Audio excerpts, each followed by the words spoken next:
Hey, welcome everyone. We are just going to dive into ChatGPT and all of we're going to do a baseline coverage of ChatGPT, just the plain chat applet, custom GPT, the ChatGPT projects, and then also the chat agent and explain those.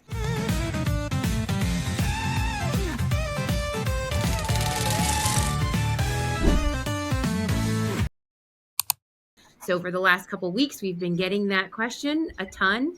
So we'll go around and introduce ourselves real quick for those of you that don't already know us. And I'll just start by saying I'm April Elias, and I'm the lead host today. And along with Jamie, Will, and Heather. So you guys just say hi, and we'll jump right into it if you want to. Hello, I'm Heather. I'm Jamie. And I'm Will. So the question that I've had the last several weeks, and I know Heather, you've had it, Will, I'm sure you've had it, Jamie, you've had it. Everybody works with clients. Everybody's talking about AI all week in some different kind of capacity. And then over some of the office hours that we've had, I've noticed the persistent common theme of people saying, all that stuff you really showed me is cool, right? Like it's fun to see you guys do that. It's fun to see you guys play around and do these really cool things. But how do I actually do that? I'm still confused. And so that's what this episode is about, is hopefully we can demystify all of the basic elements of ChatGPT because it comes out with a lot of releases. There's a lot going on, and I get it. It's totally confusing, especially if you're somebody who is just started using it or loading it onto your phone. So before I get into that, does anybody have anything to add to it? Have you guys been seeing the same thing? Yes, 100%. Mm-hmm. Yeah, that's a common theme that I've seen. How people just know how to apply it to the regular day or regular lives, work, things like that. Yeah. So we'll start. All right, I'm going to experiment here real quick with a screen share. So everyone bear with me. This is going to be a fun exercise. At least it'll be fun for me. I hope it's fun for everybody else too. So I'm going to share my Canva whiteboard here, and I selected Canva as the technology of choice because I'm not a good artist with a Apple Pen. So the first thing that we'll cover is just ChatGPT. And just ChatGPT plain in general, when it first came out, it's just a chat, you know, interface. And so it's super, super basic. So the way that you can think of regular ChatGPT, meaning the version that people are using, like they use Google, this is the version that I'm talking about. Like you ask a question and it gives an answer. So when you think about that, that's not it. That's too far advanced. So when you think about that, you think of it like a chef, like a new freshy chef, like a young little guy who's there. He's like ready to just take your order, and whatever you say, the chef is going to do. So if you say, "Hey chef, I want some spaghetti," and you put that in the little chat and you say, "I would like some spaghetti," just like you say, whatever you're asking in chat, like you would ask Google. And then this chef delivers you spaghetti. Boom, it's done. But the spaghetti often isn't the kind of spaghetti that you wanted, meaning it's either overcooked or it's cooked al dente and you don't like that, or it has no sauce or too much sauce or whatever. So that's the basic like functionality, I would say, of just the regular interface of ChatGPT. So an example of how you use that in real estate is, and the way I would use it is, hey, what is the loan to value on this fix and flip, that like the loan to value ratio on this fix and flip that I'm looking to potentially acquire and fix and flip, meaning I'm going to purchase it for 130, the rehab is 80, my holding costs are, I don't know, 30. What is the loan to value of that? And that'll give you a quick calculation. It's just an ask and an answer.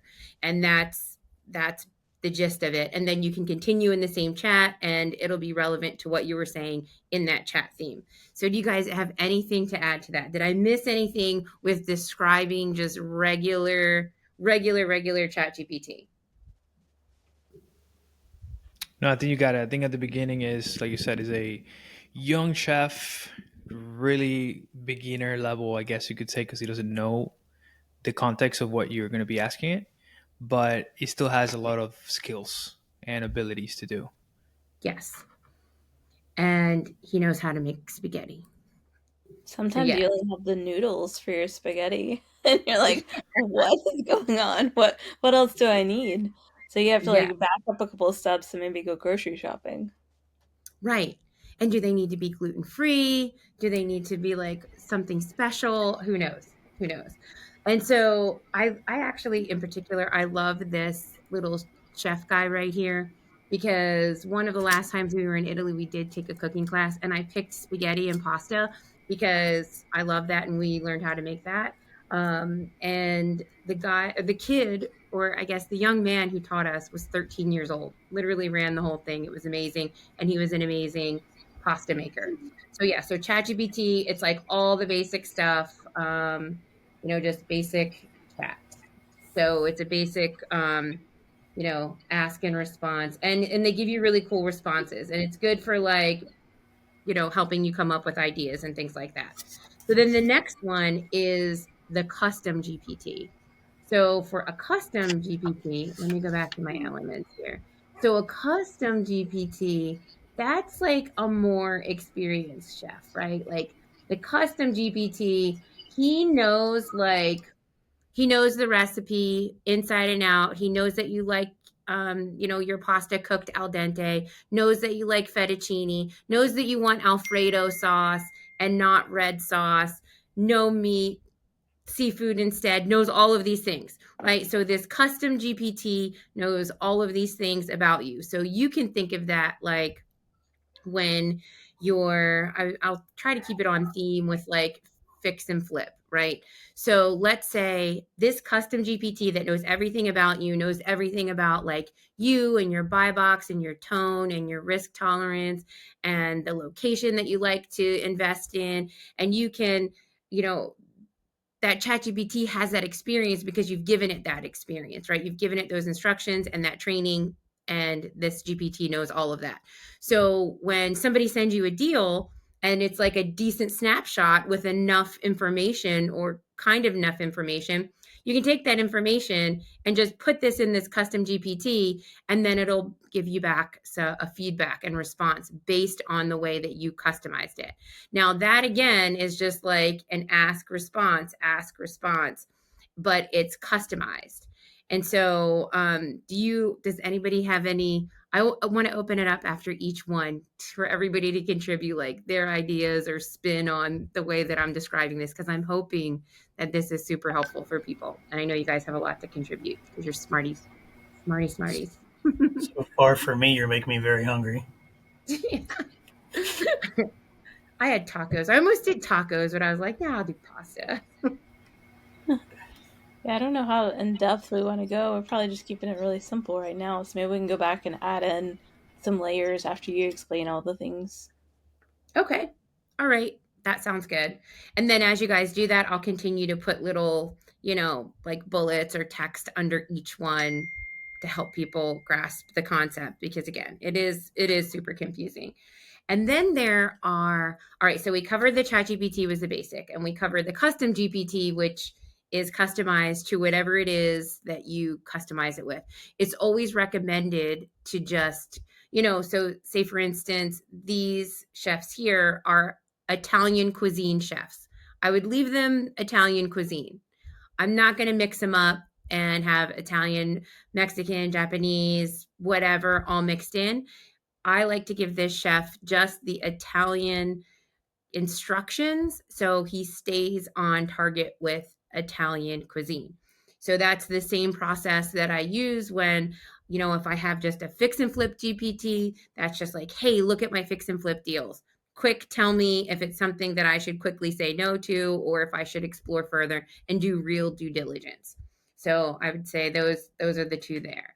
And then the next one is projects. Okay. So I think this is where a lot of people were getting confused. And let me see if it didn't. Let me find my projects. So the project is basically like, like this right here, right? So the project has like everything, right?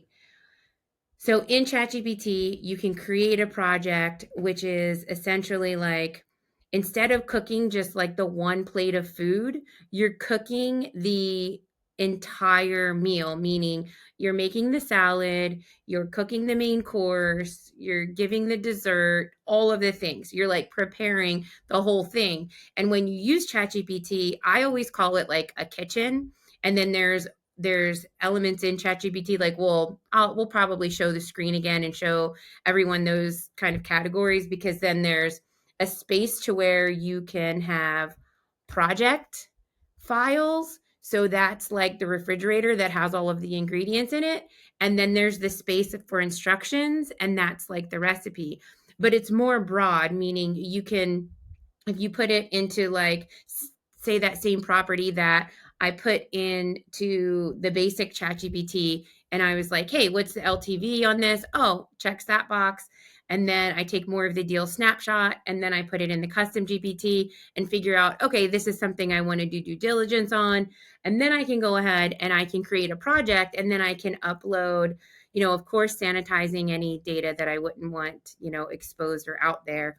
But I could do stuff like maybe market research, inspection reports, anything else that I would use to consider in that deal. I would just name that project, the address of the property, and put everything in there. And it's a way for me to kind of keep track of it all in one place, but be really smart with it and be able to query the data and have it help me communicate maybe with the seller or with an agent if agent's involved, because I'd likely like save some communications in there. And then if I needed to, respond to anything, it could help me like keep the details of that deal in order. So, things like comps, like all kinds of stuff we could put in there. So anything I missed, guys, when I'm talking I about. think just going back and forth between the differences of custom GPT versus projects. It's like, this is a great analogy, but it's like there's a lot of people who get confused between custom GPTs and projects. I would say that was even me like a couple months ago. Like it's very confusing because it seems like it's very similar. But the differences between projects and custom GPT is projects, like that's something that's for internal use because it's not shareable, and it's something where you're just able to kind of view like a history of everything that you've done and keep all of your chats in one place, whereas a custom GPT is like that, but it's more isolated. So a project can actually like view all, like it's got eyes on your whole chat GPT, whereas a custom GPT, that is more isolated, so it's not able to see all of the history and everything that you have going on in ChatGPT. So it's able to really use that knowledge of whatever you've put in there, and it's shareable. And it's able to add in those automation components like the webhooks that maybe go into Go High Level or whatever other use case that you could have. Yes, exactly. Anything else to add to these before I get to the agent part? Just about how the memory works between the custom ChatGPT and the project and the standard chat. How some of it works and is stored globally, and other things are just stored just in the custom GPT, and that confuses people a lot as well. Mm-hmm. Explain that a little bit. Like, unpack that, Jamie. Unpack that for us, please. When you're in a custom ChatGPT, everything you do in that custom chat is stored within that and not accessible from any of the other prompt areas. When you're in a Mm-hmm. project, it still reads the rest of everything else going on, but all your information is saved in one spot. And then when you're in your general chat, it can pull from the projects, but it won't pull from the custom ChatGPTs. Exactly. So a lot of people use ChatGPT to find out, like, what prompt do I write? And if they do that in a custom ChatGPT, then when they take it and move over and drop into their normal chat, it doesn't bring all the clutter with it. It only brings over the script they're trying to use. Yes. As So an there's example. definitely there's definitely great strategies to use them individually because they can work harmoniously if used properly and save a lot of time. Seems like a lot, but it's actually, once you get it, you'll be like, oh. So the one way that I like to describe this is your custom GPTs is kind of like your sous chefs. Like those are Mm-hmm. your assistants. They're specialists in something specific. They have a specific job. So if you wanted, for example, a GPT, a custom GPT that is specifically for, let's say, making the noodles for the pasta, right? Then you can have that GPT be the specialist at that. So you give it instructions specifically for that. You give an example specifically for that, and everything that encompasses making the noodles for the pasta, they're the specialist. Compared to the projects where it's like the whole kitchen, right? And then you Yep. get to pick and choose based on what you're requesting from the menu. Exactly. And the menu can slightly change based on the ChatGPT settings. Yes. Yes. And that's true I mean, it can change in the settings of the custom GPT and in the project. So there's an opportunity to influence the recipe or the instructions in both of those places all the time without having to recreate them too. Also, the just regular ChatGPT settings, because it tells you how ChatGPT can communicate with you and what type of voice. What like you can tell it basically its personality, which is really cool because you couldn't do that with anybody that you know in real life. Like, oh, John, you should have a cool personality. No, you can tell ChatGPT that though, which is cool.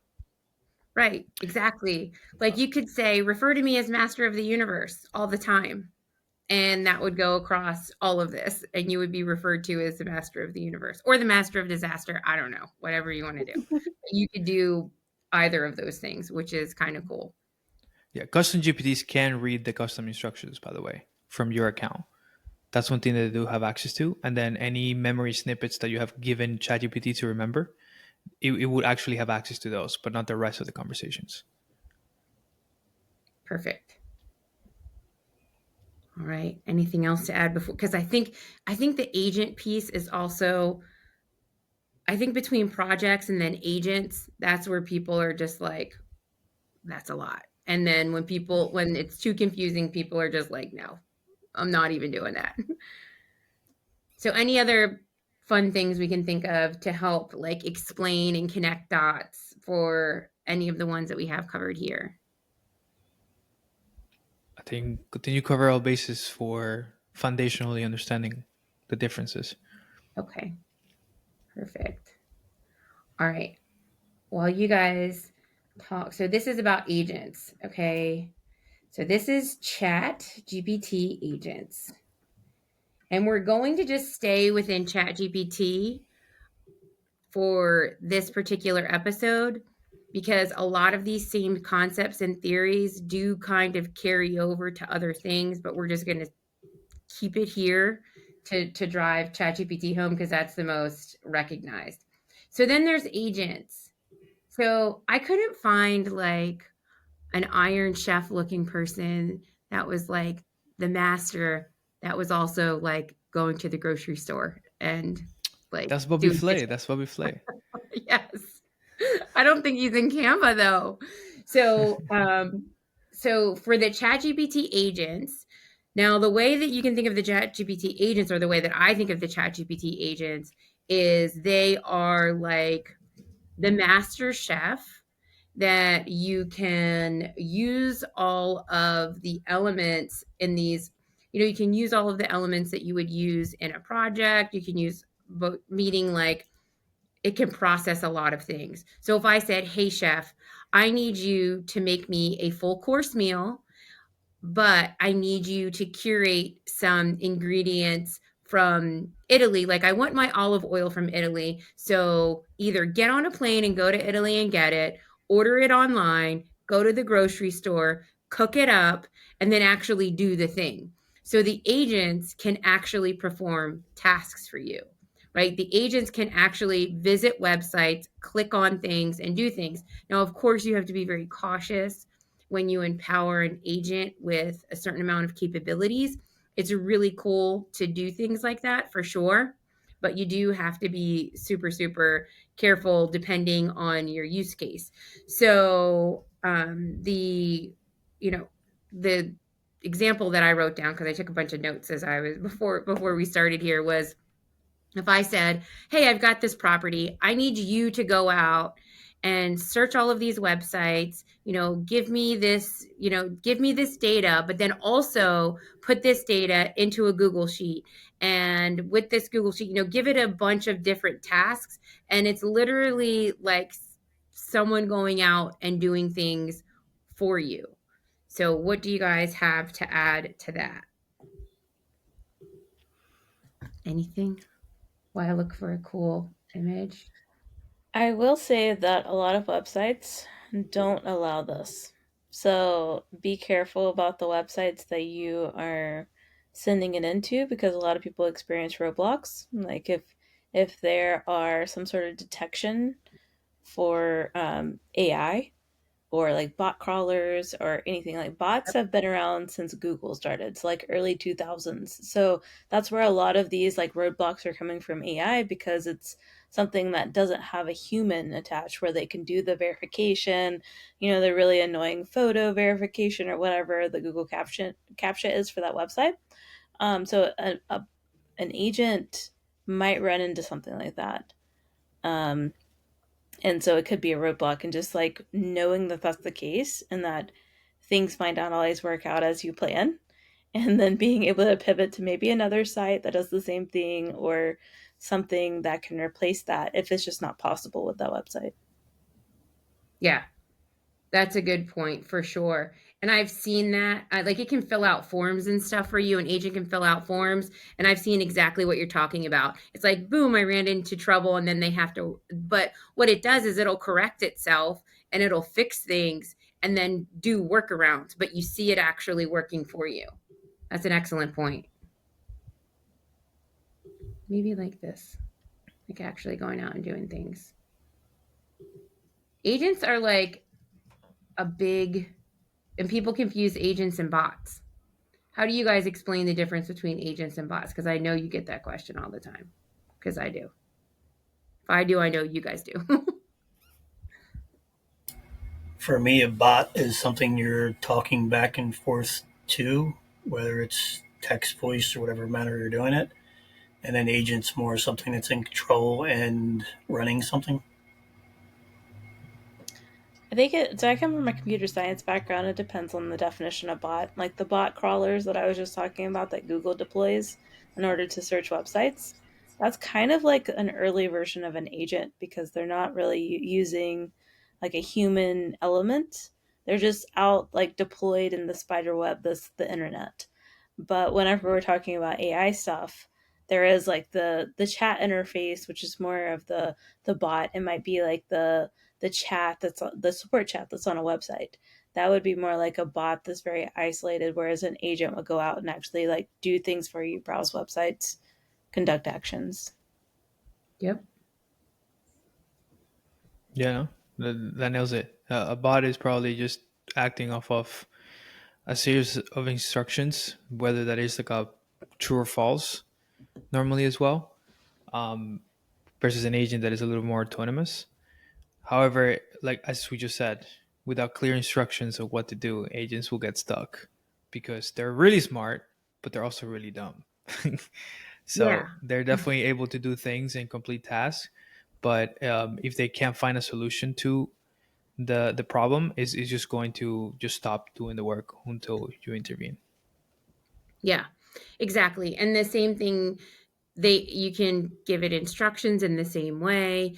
You could say, hey, pull the top 3 listings in this price range every single day in this certain market, and it'll, it might, and you can give it parameters of the top 3 deals that you want to see every day, and it'll go find them, it will tee them up, and then it can take some other actions for you depending on how you instruct it or what you let it hook into and what you give it permission to do. So all of these can be leveraged and be super, super powerful and super beneficial. And hopefully this Canva, with the help of Canva graphics, because if you let me draw on here, it would not be good, is helpful. I was going to touch on prompts just a little bit too. Do you guys have anything to add before we just jump a little bit into prompts? Do you want to do a demonstration of an agent? We could. Yeah. Let me switch the screen. All right. So let me stop here. This is a brand new feature, you guys, of ChatGPT. I think it was just released last week. So, like, agents have been around in other systems, but in ChatGPT, this is brand new. And ChatGPT is probably the most like used AI, program. So it's cool to see it like just continuing to enhance its features, so that it's kind of like this all-in-one tool. Yes, it is. And ever since it came out, it was a little sluggish at first. Let's see here. Wait, stop sharing. All right. I'm afraid because something just popped up. Okay. I was like, please don't have it close me out. All right, let me just close my iPad so it doesn't get confused with screen sharing, and I'll show you guys again. But yeah, it was something new that came out, and everything was a little sluggish and a little slow that I noticed, and I wasn't overly impressed with the agents, the way I was using them. While I queue this up, what has been everyone else's experience with ChatGPT agents specifically? Or have you guys not used them yet? You're using other agents.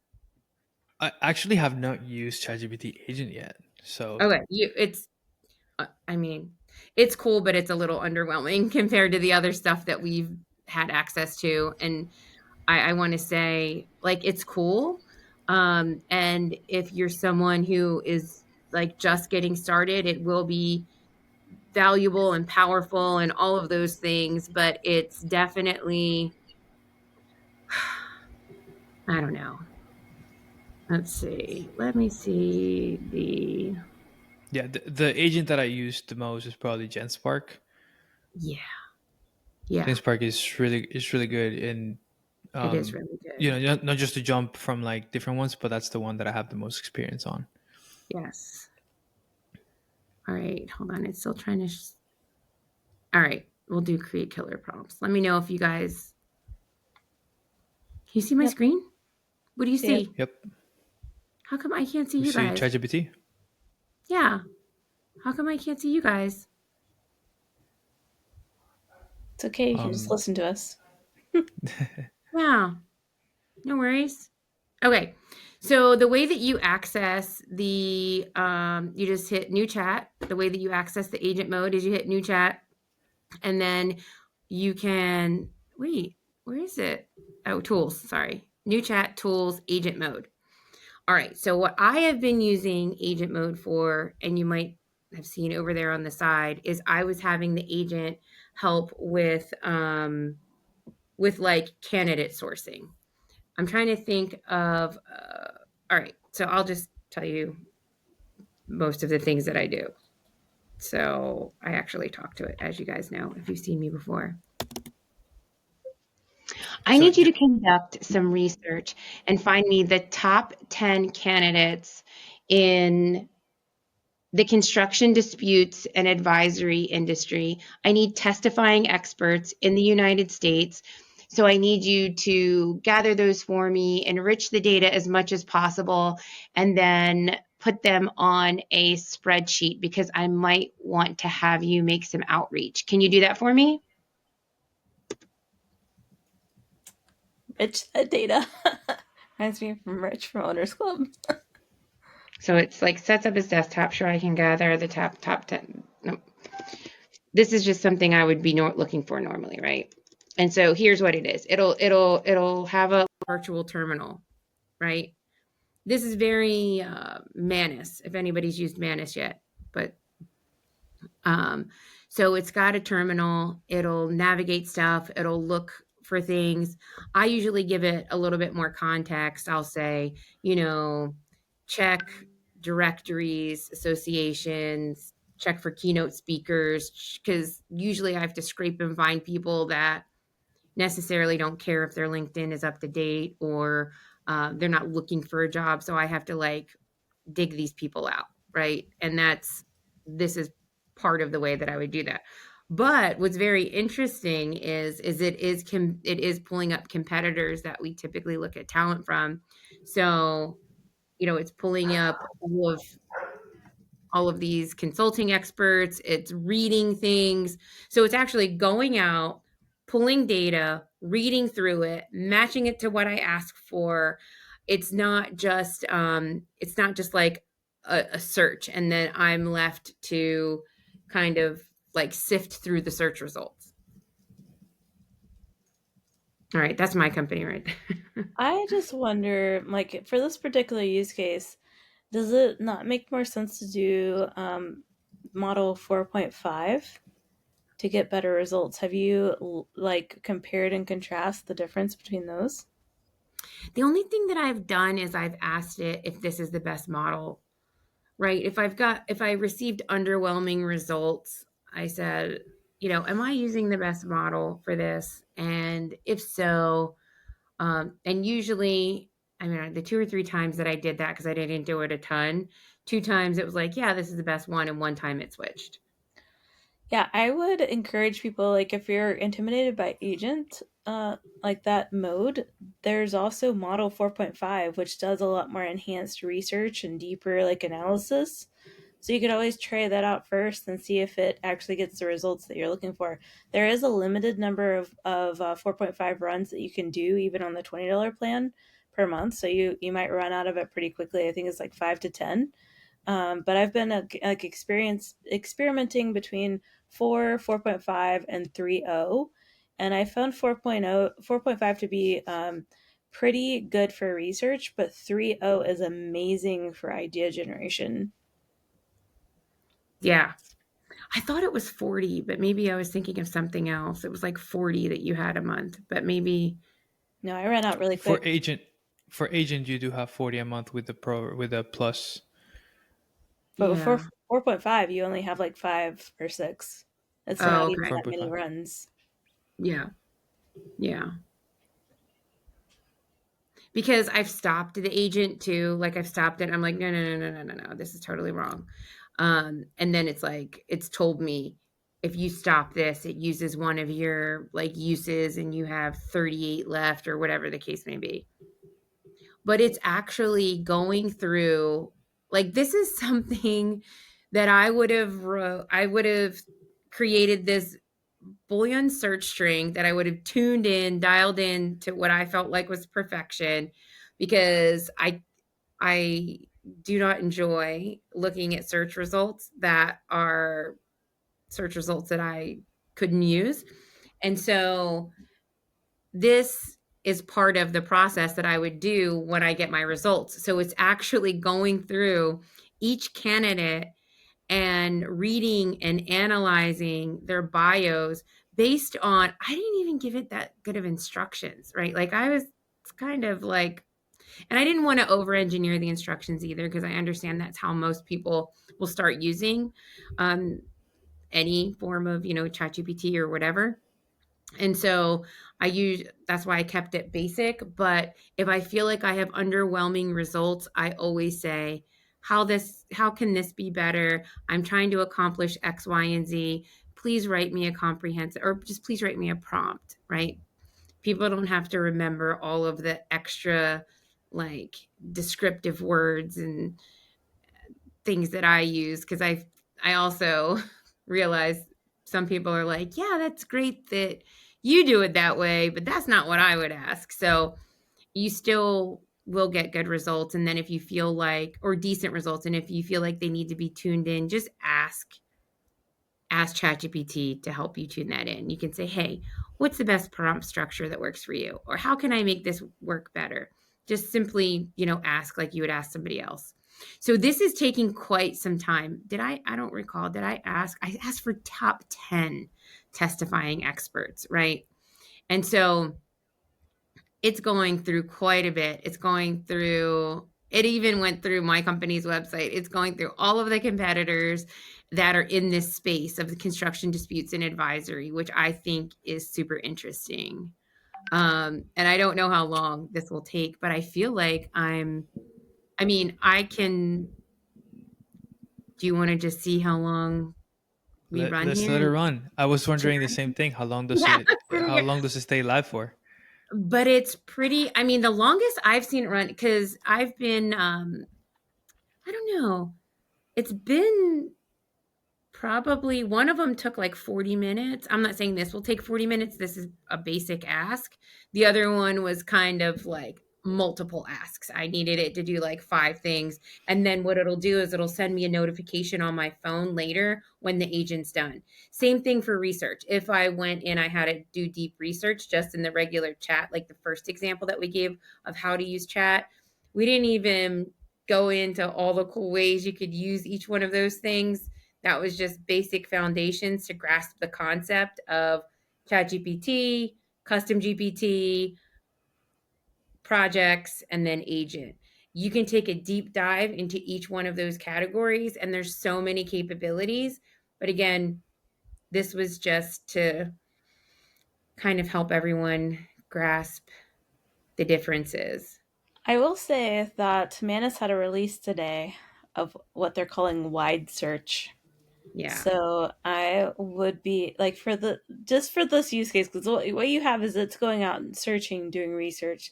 So this is very much a research use case rather than a hey go book my flight for me or whatever other people might have where it's actually doing something. But for the research task, there are probably some competitors that might do a better job. I would just be interested in like comparing and contrasting like Manus's wide search, the different models of ChatGPT because it does have some research functions, and then maybe like different models within Perplexity and different like research forward LLMs to see like what actually performs the best, what delivers the best results. And that's what I always like anytime I talk to somebody about AI and like people say, which AI should I use? It's like use them all. Like see what Yeah. results and see which results you like best. So then you'll know for that particular task which one you want to use moving forward. Yeah. Exactly. Exactly. And sometimes, I mean, and that is good advice. And I'd suggest the same thing. But then I feel like sometimes people shut down. So look what it did. It created a spreadsheet for me, And it was exactly right? 10. It followed instructions. It did. It did. So I could do whatever I want with this, right? Like I could, take it out and put it wherever. And I that's all I asked it for. I didn't ask it to do anything else because I didn't want it to take a ton of time.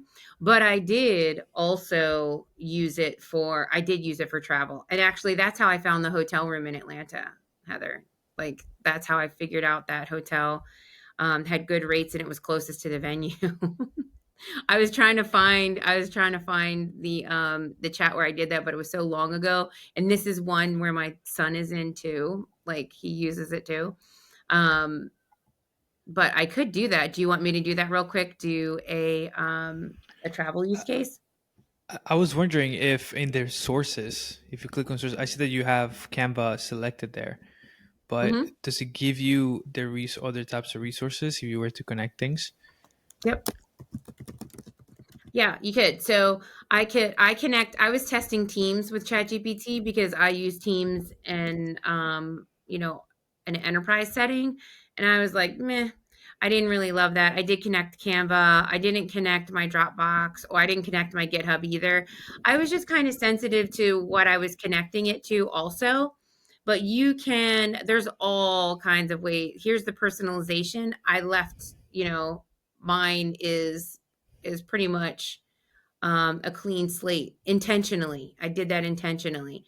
But here's some of the data controls. And you can get notifications if you want, and you can personalize it. And probably the best thing to do, like, is if you're curious what a button is, click on it. Like, just click on it and explore it a little bit.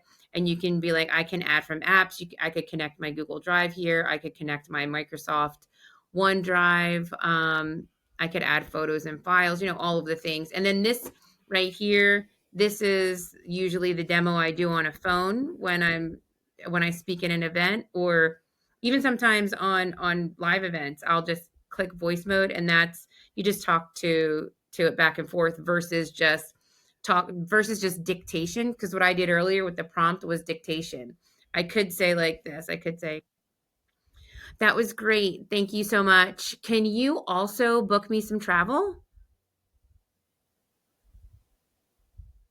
I can definitely help you with researching travel options and suggesting the best flights, hotels, and itineraries. Just let me know your travel dates, destination, and any preferences you have, and I'll get started on that for you.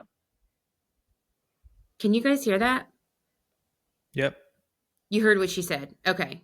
Because sometimes people can hear it and sometimes they can't. I just want to make sure. Okay, great. I am traveling to Atlanta August 9th and 10th, and I need a hotel near Sandy Springs, Georgia. And actually, I'd like to check in on the 8th and check out on the 11th. Can you find me a hotel with the best ratings at the best price? And then also, I was thinking that I might need a new outfit. So could you search Amazon for a black dress? I don't know. See.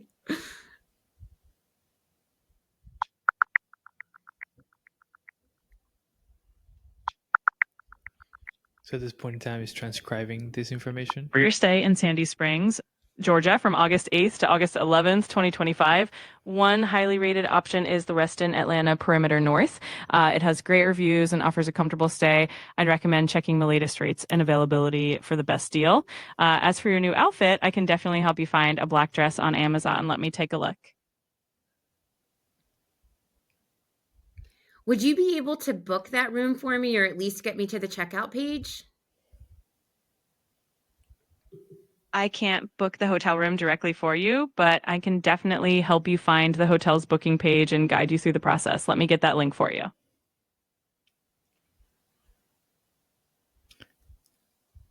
Is there anything else that you could help me with that would be beneficial for me on this trip that I'm not thinking about?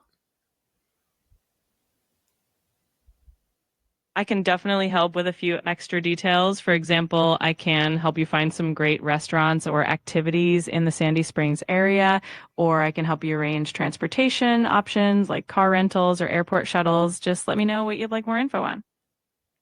Okay. So I'm not going to have it. I already booked the hotel, and that's the hotel I did book, by the way. Nice. So I'm wondering, is the current use that you guys are finding for yourselves and that you recommend, is that of technically just, if you ever wonder or a question, the beginner level is to start treating it more as a Google search and then moving on into being more of like a, task it out, right? Like give it something for it to do for you in terms of the agent. Is that what you guys have been using it for? I disagree. It took me a while to actually start using it as my Google search. That was probably like level 3 or 4 for me. It was more of like, how do I word this better? How can I create the social media post where I don't have to spend an hour on it? How can I just do like basic tasks that required my brain that AI could replace my brain instead of like actually searching Google? So I guess it just depends on like how a person wants to use it and like what they're spending a lot of their time on. Right. But now you're a little bit more advanced than most people, so you're already thinking, like 7, 10 steps ahead. The reason why I'm saying that is because obviously the common question is like, how do I even use it for my day to day? So commonly, like for example, whenever there's a question that pops up or even a recipe, I'm not going to Google anymore. I'm asking ChatGPT based on like what I have in my fridge, what to make. Hence, the chef, right? So in that regard, that's what I'm referring to more. Like, what will be the recommended way for people to start using it, maybe in their day to day, and then start maybe because they're using it more in their day to day, they're transitioning more into like the work part of things. Is that more of the common thing that it's being asked of you guys? Because that's more of what I'm getting currently. Mine is more like, I just downloaded it. How do I use it? So like Yeah. just I mean if I were to have just downloaded it and I didn't know how to use it, I love the voice feature and I would just like treat it like a friend and start talking to it and see what its brain can transfer into mine, because brain power is such a valuable commodity. And so it's like, if I could save some brain power, like what could I put my brain power towards that's even more advanced than all these like little tasks that I'm doing every day, or just these little decisions that I'm making, like um whether it's like, hey, my friend asked me this and it was really awkward. Like, how do I respond? It's actually really good advice sometimes, or it's really bad advice. So it's Yeah. just a fun way to use ChatGPT that like people could start using in their personal life, and then start translating that into their business.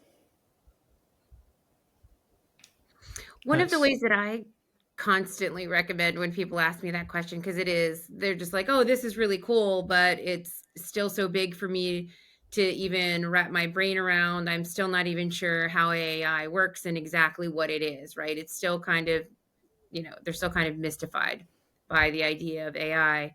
And the way to demystify it is to just start using it. And a lot of use cases are, you know, people get deals sent to them. Most of the time, people are having like a snapshot of a deal, or like a wholesaler hits them up and it's like, hey, are you buying this, or whatever the case may be. I'm like, just screenshot that, and or anything you have a question on. I used it like early on. I used it for back and forth with sellers and with agents, to just screenshot it and be like, how should I respond to this, or what's the tone and the emotion, like whatever I was trying to decipher from that message or respond to. It just helped me do that a little bit more quickly.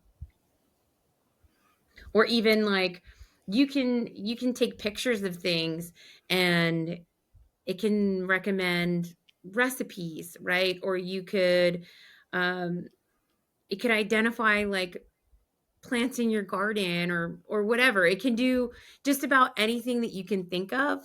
You can use it for. So it's not just like typing into it. I love talking. That's my favorite. Either the dictation or the back and forth, the voice mode. That's like totally amazing to me. But then I also love it a lot for images. So those are just some of the ways that I use it. And like, that's the way I use it pretty much every single day. Very nice. So I lately started giving it either articles that I want to learn from Mhm. to summarize them. That's one. If you download, there's a YouTube extension that you can actually download that will just copy the entire transcript from YouTube and then post it in there. And it start doing kind of like little snippets of things that I want to learn, I want to extract from it. I think that's probably one that most people don't know that they can do, Mhm. especially if they're trying to learn or they're trying to, just simply summarize things. For us, it's very easy and common because like this is like, more than 6 months ago, a year ago, since this, we started doing that. But I think the creativity of how to use it is also dependable how much you're actually interacting with it at the end of the day. So yeah, I like all of you guys' use cases because I do a lot of that as well, and it makes lets me know that like at least I'm as creative as you guys in terms of utilizing it. Yeah, I like it for brainstorming for sure. Anything really, brainstorming anything. And I think, So on the tail of that, have you used O3 for brainstorming? Because I literally just started that yesterday and I've been amazed. I haven't. For like the reasoning O3, yes. Yeah, the advanced reasoning. Yeah. Hmm. Well, it's advanced reasoning, but then it's also like almost advanced creativity. So I've Yeah, been 100%. so just remember that there are levels to ChatGPT, and like play around, click buttons, because you never know what you'll find out. Or just Yeah, well, ask plus model. Hmm. right. I'm interested in April's way of having her advisory board. I think you mentioned that a couple times. What was your approach for that? So people, can maybe take one or two notes in regards to it. Oh yeah. So what I love for that is I I always, so I have a couple. So I have Alex Hormozy, because I love the way that he just markets. Like, he's a brilliant marketer, right? He's really good at hitting on psychological triggers. He's not always like emotionally resonant with me because he's like super bro, which is fine. I like, the bro stuff. I'm a mom of 4 boys, totally get it. But sometimes it's just, not necessarily my style and how I would come across. But his methodologies and his concepts are brilliant. So, like, I will take that ChatGPT tool that you're talking about. It's just a Chrome extension that you can put right in YouTube, and then it'll take that transcript. Well, he talked about a money model recently, and meaning a money model, but then within that, he had an affiliate framework that I thought was genius. So I took that transcript, I put it into chat, I scraped out just that affiliate piece, and then I used that to train something. But I'll use like Alex Hormozy, I use Elon Musk all the time for just for doing things quick and lean and iterating and fixing problems quickly. I absolutely love that. So I basically just all of the traits that I like in people. Like, so I don't want it to be like all Elon Musk. I just want it to be the way he runs projects and gets things to delivery, right? I just want that piece of Elon Musk. And I just want the piece of Alex Hormozy that comes up with all these brilliant concepts as a marketer. And so, I just want to take that from him. So you don't necessarily have to take the whole person. You can take an element of their personality or an element of their skills that you actually really like and then use that. So that's the way I've approached it. But some people will literally, kind of organize in a way that is the whole person, as if, like, let's say, I don't know, somebody from the 1800s, I don't know, let's say Abraham Lincoln. Somebody's like, oh, I want to tap into his brain. So you can kind of like create that based on what's available online and, whatever we have in publications. And you can say, I'm going to have Abraham Lincoln on my board of directors or my advisory board, or I'm going to have Warren Buffett, or I'm going to have so-and-so. So, but I don't take the whole person hardly ever. I just take a fraction of them, which is kind of, now that I say that out loud, I'm like, that's kind of, I don't know, a different way of going about it, I guess. So when you're writing the prompt for that, and we're going into a little bit of the prompting that you use, what's your typical ask? Do you just simply tell specifically what you want out of that person for a new one, or did you create some sort of like instructions that for every time that you mention Elon Musk in your instructions, that's what the GPT will pull? Because that will be, for context, when you create a project, you can specifically have keywords that you can like have it so it pulls the instructions. Yeah. So depending on what I'm doing, so for that specifically, I would do deep research first.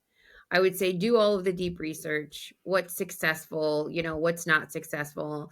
And kind of like if I do this with like products too, like if I'm trying to like figure something out, I say, say I want to recreate something that's really good, but I want to understand the failures and I want to understand what people love about it, what people hate about it, what's the opportunity for improvement. And so I do deep research with those questions. What's cool? What's not cool? Where's the opportunity for improvement? And then I take that and then, based on the results, then I actually have it. I just keep asking in the same chat like instance, create me a prompt that would capture the elements I want to what I want to pull out. I don't want to pull out anything that's not desirable. I want to eliminate that. So that's the constraint. So whenever you do a prompt, a lot of times people make sure they have a constraint. Like that would be a constraint. Don't pull anything out that's undesirable that people generally didn't go over well. But I do a bunch of research first. Well, I ask for a bunch of research first, and then I work with it the way that I'd like to extract that, because it's just more comprehensive for what I'm looking for. And then I use those. And then I use the recommendations on improvement. So it's like an element of them and then AI's recommended improvements if I like the recommended improvements. And if I don't, I just leave them out. Nice. Yeah. Yeah, that's very cool. Yeah. Yeah, It's I like that fun. approach. I started playing with it and asking, my 5 advisor, um, my 5 top advisors, right? And then every time I created this chat that I only have that conversations with those 5, and every time that I sent a message, what I instructed or what I asked it was to give me all of their perspectives based on like what I'm asking it to do. So again, this is another way to use ChatGPT, and that's precisely like what you got to think about. It's like how do you want it to? How can you utilize this technology for like your everyday? So if you're doing a lot of decisions, business decisions, maybe you have a business mind, or person who you look up to, or want their, I guess you could say their some of their traits.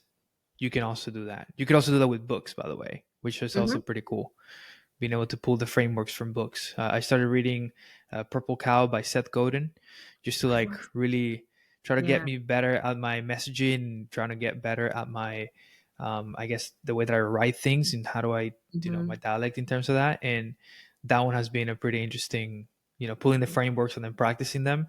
I've learned so quickly some of these concepts because of it. I love Seth Godin. That's a great. Yeah, he's great. That's a good one to pull from.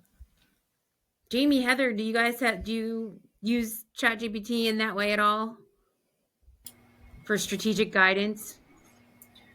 I have mine set up, but I haven't dialed it down the way you have. But that's pretty interesting. Now I'm rethinking how I'm going to do mine. And I have my board of directors in place, but it's literally the people, not segments of the people. Hmm. So now you have me wanting to rewrite mine. Well, I just wanted to create a super board.